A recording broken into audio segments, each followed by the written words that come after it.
Palavra do Senhor no Evangelho, conforme escreveu Mateus, capítulo 6, a partir do verso 7 até o verso de número 13. Diz assim a Escritura: E quando orarem, não fiquem sempre repetindo a mesma coisa como fazem os pagãos. Eles pensam que por muito falarem serão ouvidos. Não sejam iguais a eles, porque o seu Pai sabe do que vocês precisam antes mesmo de o pedirem. Vocês orem assim: Pai nosso que está nos céus, santificado seja o teu nome. Venha o teu reino, seja feita a tua vontade, assim na terra como no céu.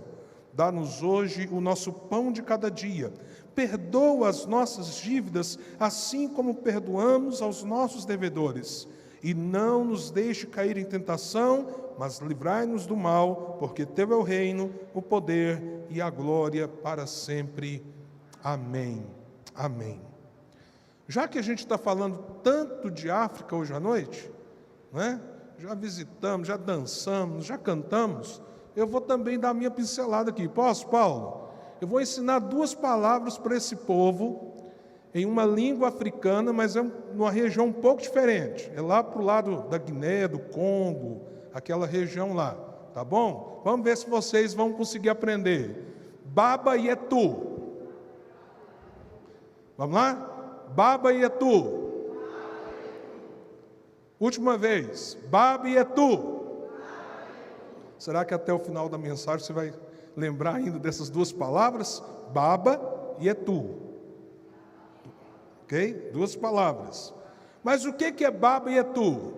Vou falar qual o contexto que eu conheci essas palavras. Tem um renomado compositor de trilhas musicais, ele é descendente de japoneses, chama-se Christopher Tim. Ele faz grandes peças musicais para filmes de Hollywood, também para peças, para grandes apresentações, e esse é o título de uma música que ele fez, com a qual ele ganhou um Grammy em 2005.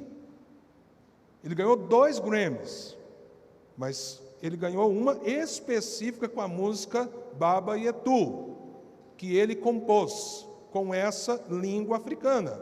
Olha só que mistura.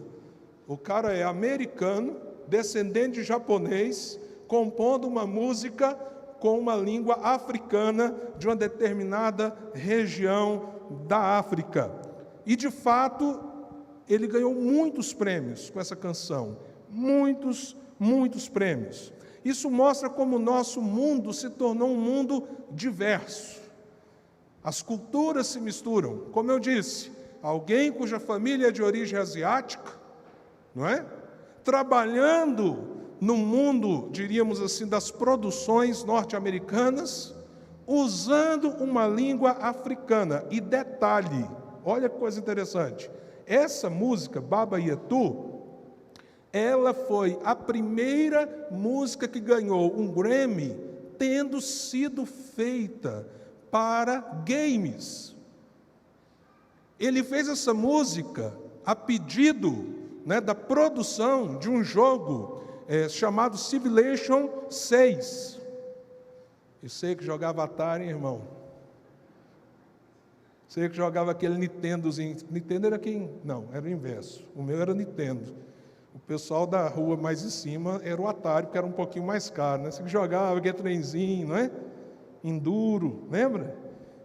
E você achava o máximo. Agora você pensa num trem desse. Tem produção milionária de música orquestrada para ajudar no tema de um game. Quem é da área de TI sabe aí que o mundo dos games hoje é uma indústria gigantesca que mexe com milhões e milhões. Então veja que mundo diferente é esse que a gente vive, que mundo diverso, em que as coisas vão se conectando e aquelas coisas que teoricamente estariam tão distantes umas das outras, elas acham seus canais de diálogo. Esse é o mundo que nós vivemos.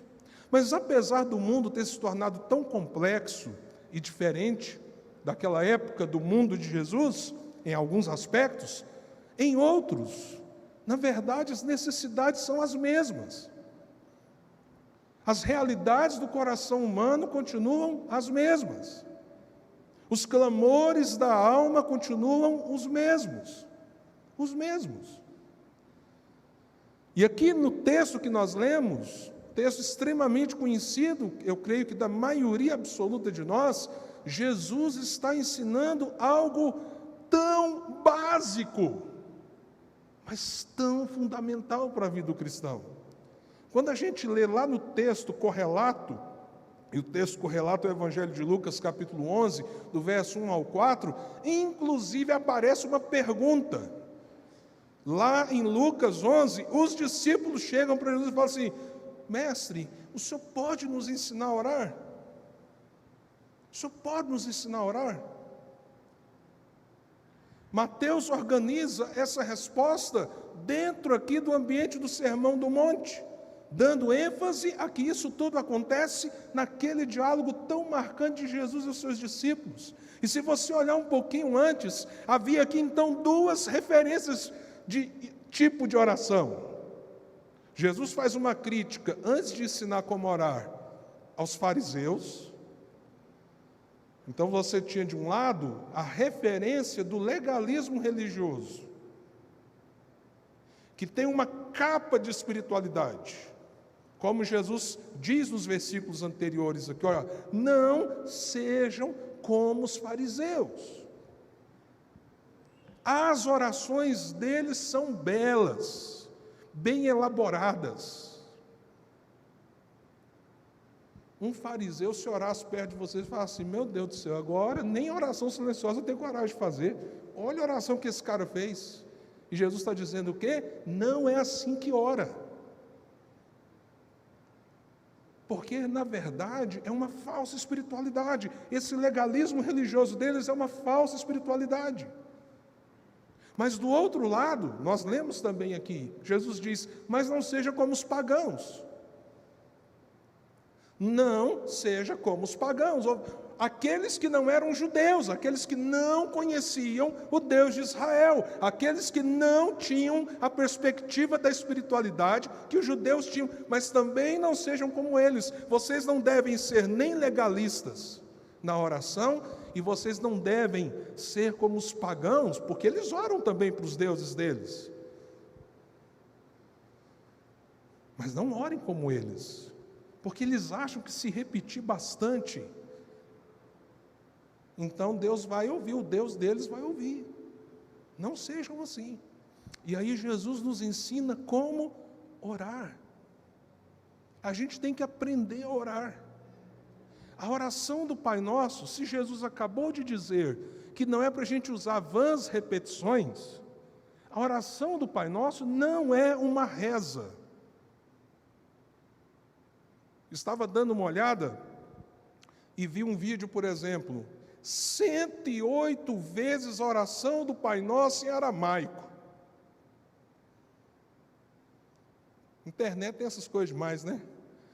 Deixa eu já avisar para vocês, irmãos. Aquele tipo de coisa assim, esses dias eu li, ou vontade de dar uma dura na irmã querida. Fulana, não sei o quê, papapá, está quase morrendo, não sei o quê. Se você leu isso, é porque você é meu amigo, você foi até o final. Passa isso para frente, gente, tem misericórdia.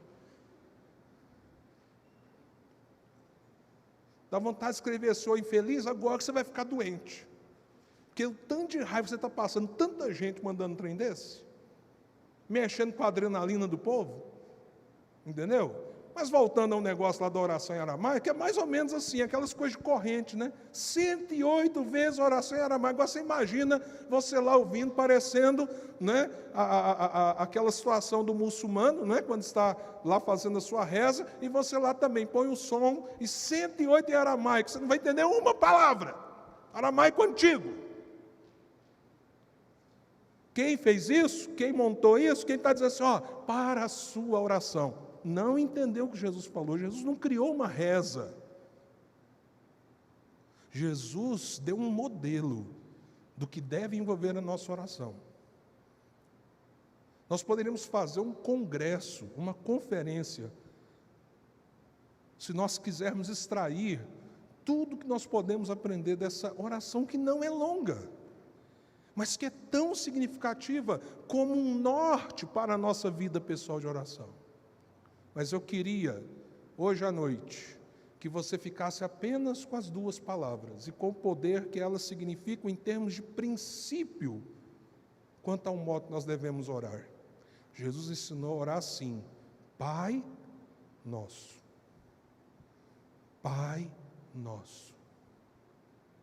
Você tem noção do tanto que isso é extraordinário e revolucionário?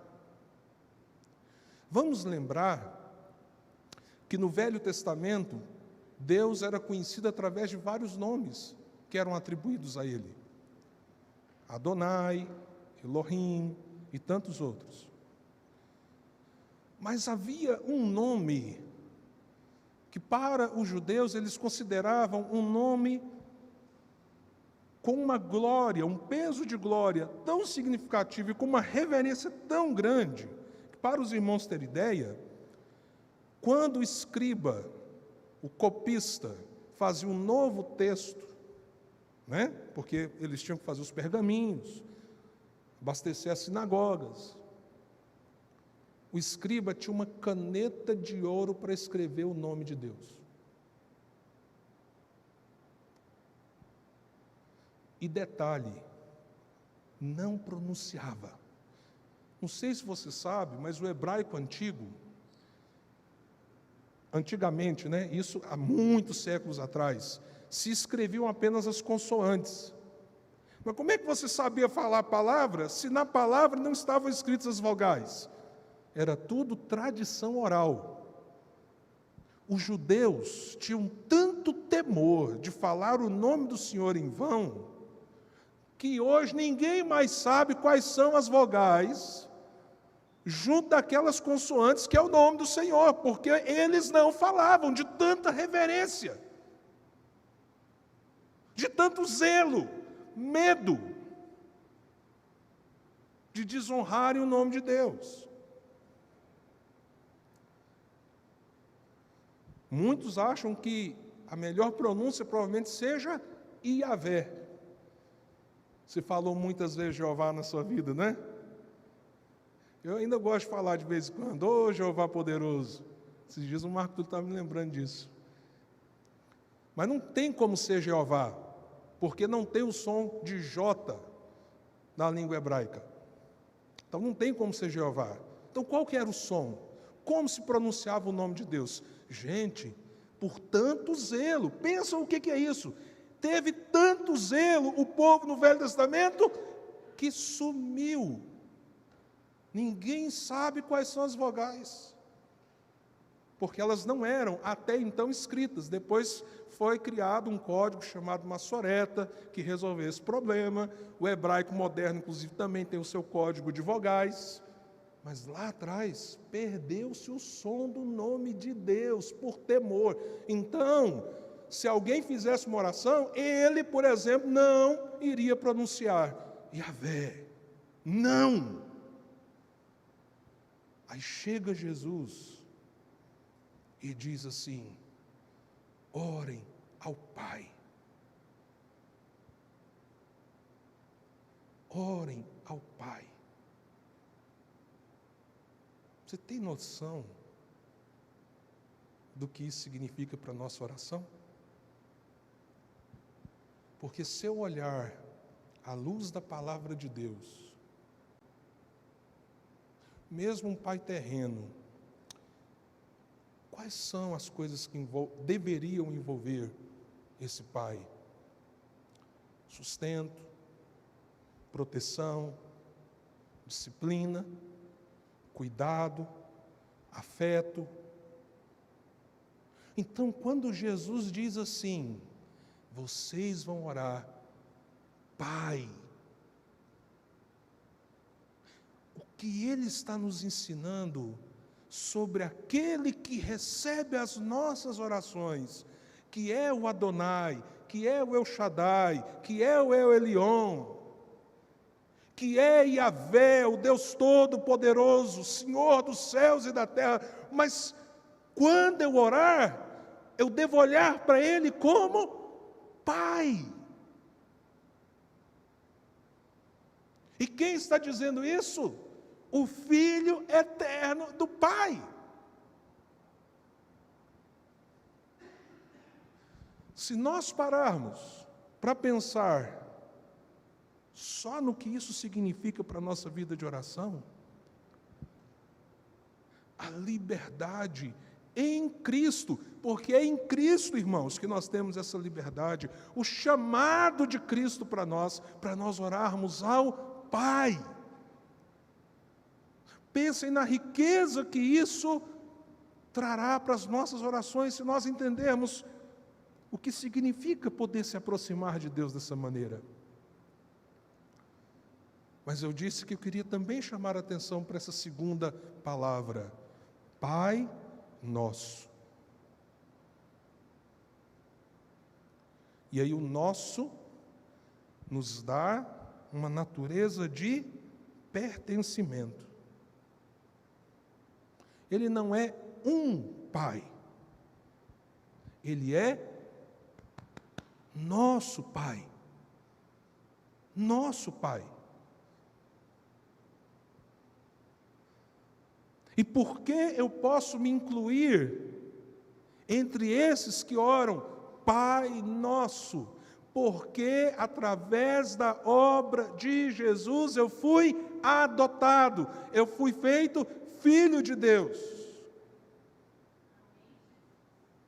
Essa é a relação que eu tenho agora com Deus Todo-Poderoso, com o Altíssimo. Eu sou filho. Então há uma relação de pertencimento, há uma adoção que foi feita. E diga-se de passagem, a adoção, dentro dos elementos da salvação, nós vamos ter daqui uns dias um curso nas lives de quinta-feira, vamos voltar com as lives de quinta-feira, um curso caminhando no livro Salvos pela Graça. Vamos falar muito sobre o caminho da salvação. E a adoção é um dos elementos da nossa salvação. Mas a adoção não é um processo. A adoção é um ato de Deus. Quando fomos redimidos em Cristo Jesus, porque quando fomos redimidos, nós fomos recebidos como filhos, por causa do Filho primogênito que nos amou e nos resgatou. Mas Ele não nos ensinou a orarmos, Pai meu. Ele nos ensinou a orarmos, Pai Nosso. Porque o nosso, ao mesmo tempo que nos lembra que nós pertencemos a Ele, nos lembra que nós fazemos parte de uma família.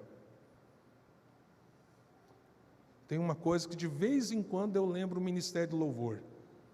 De vez em quando eu lembro o Ministério do Louvor. Isso acontece muito, graças a Deus não tem acontecido aqui na igreja mais não, depois de um tempo. Mas às vezes o ministro de louvor chega e fala assim, meu irmão, você veio para cá, para cultuar o Senhor, agora é só você e Deus. Mas peraí, é só ele e Deus, ele estava lá dentro do quarto dele orando. Que história é essa? Você veio para o culto público, mas agora é você e Deus. Como se cada um aqui tivesse que entrar dentro de uma cápsula e ser um indivíduo sozinho na presença de Deus. Não, irmãos, nós somos uma família da fé. E nós temos que aprender a orar como família, como corpo, tendo essa dimensão de que Ele é Pai. E há uma relação de pertencimento, mas isso envolve uma família, a família da fé. E como família da fé, eu me apresento diante do Pai. Se só as duas primeiras palavras já falam tanto sobre a nossa vida de oração, imagina se a gente estudar todas elas. É uma riqueza muito grande, não é, irmãos?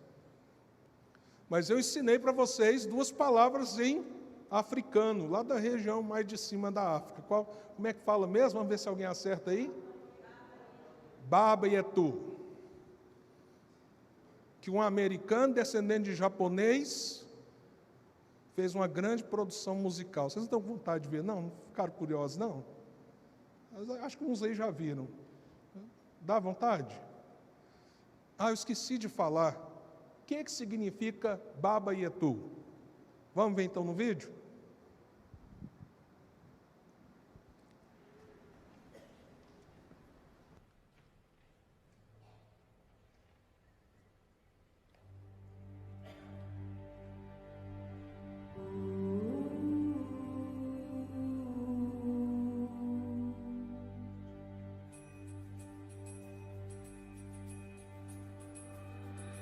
Baba yetu yetu ye mbinguni yetu yetu amina. Baba yetu yetu ye jina lako litukuzwe. Baba yetu yetu ye mbinguni yetu yetu amina. Baba yetu yetu ye jina lako litukuzwe. Tukalo chakula chetu tunachotaka utusamehe makosa yetu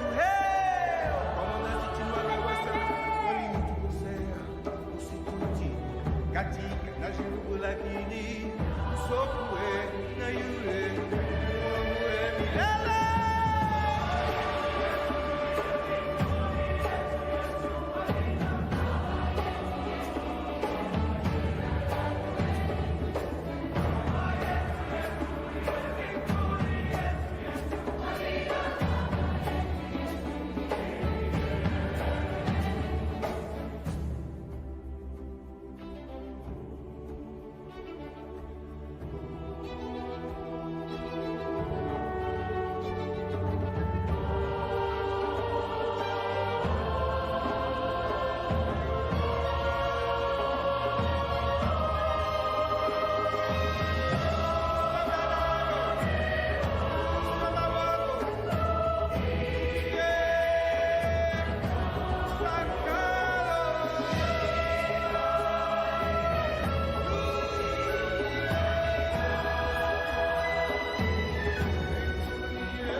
Chakula chetu tunachotaka utusamehe makosa yetu nasi tunawawasi waliotukosea, usitutie katika na jungu lakini usokwe na yule uamue milele.